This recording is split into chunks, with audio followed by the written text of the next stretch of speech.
sebab-sebab doa manusia dikabulkan oleh Allah, dan sebaliknya sebab-sebab doa manusia ini tidak dikabulkan oleh Allah Subhanahu wa taala.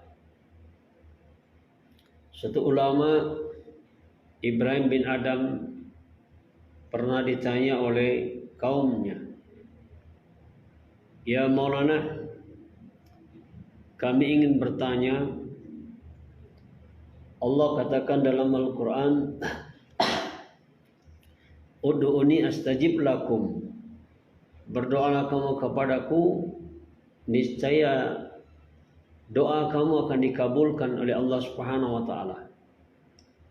Kemudian kaumnya ini mengatakan, "Kami sudah berdoa kepada Allah Subhanahu wa taala 1 tahun. Tapi sampai hari ini doa kami tidak dikabulkan oleh Allah Subhanahu wa taala. Sebenarnya letaknya di mana salahnya?" Maka Ibrahim bin Adam mengatakan, "Arabtumullah wa lam ta'idu haqqahu." Kamu mengenal Allah, tetapi hak Allah tidak kamu tunaikan. Jadi kalau hari ini ingin doa kita dikabulkan oleh Allah Subhanahu wa taala, maka kita tunaikan hak daripada Allah Subhanahu wa taala. Hak Allah Subhanahu wa taala dalam suatu hari itu adalah 5 waktu kita sholat. Sebagaimana Allah katakan, "Ya ayuhan nasu budu rabbakumul ladzi khalaqakum walladzina min qablikum la'allakum tattaqun." Hei manusia, kamu diperintahkan oleh Allah Subhanahu wa taala untuk beribadah, untuk sujud kepada Allah Subhanahu wa taala. Supaya apa? La'allakum tattaqun, agar kamu menjadi orang yang bertakwa kepada Allah Subhanahu wa taala. Karena kalau kita hari ini ingin doa kita dikabulkan oleh Allah Subhanahu wa taala, maka pertama kita tunaikan hak daripada Allah Subhanahu wa taala. Hak Allah pertama adalah diibadati. Dan Allah katakan, "Wa'bud rabbaka hatta ya'tiyakal yaqin." Sembahlah Allah sampai datang keyakinan. Datang keyakinan ini kata ulama sampai datang kematian. Jadi nyembah Allah Subhanahu wa taala adalah sampai datang kematian kepada diri kita. Maknanya sampai kita yakin betul-betul dengan mati.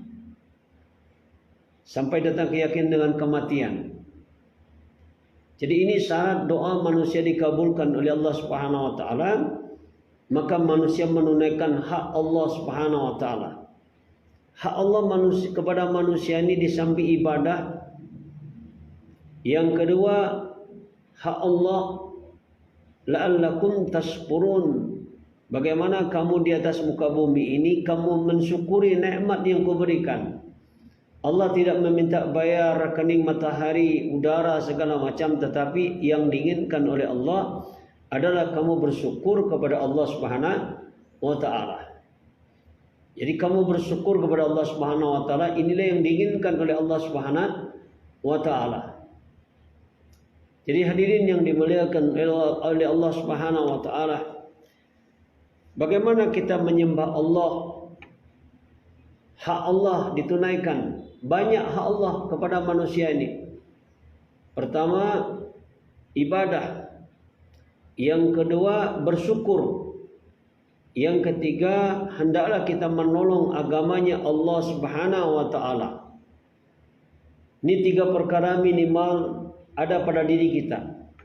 Kalau umat-umat Nabi yang terdahulu, mereka hanya ibadah kepada Allah Subhanahu wa taala. Sementara nabi-nabi terdahulu 2 tanggung jawab mereka. Mereka ibadah dan mereka pun dakwah. Tetapi umat Nabi Muhammad sallallahu alaihi wasallam, dia ibadah dan dia dakwah, dan dia mencetak orang yang didakwah bagaimana dia menjadi dai juga. Inilah yang menyebabkan kelebihan umat Nabi Muhammad sallallahu alaihi wasallam dibandingkan umat-umat Nabi yang terdahulu. Jadi kalau ingin doa kita dikabulkan oleh Allah Subhanahu wa taala, maka hendaklah kita tunaikan hak Allah Subhanahu wa taala.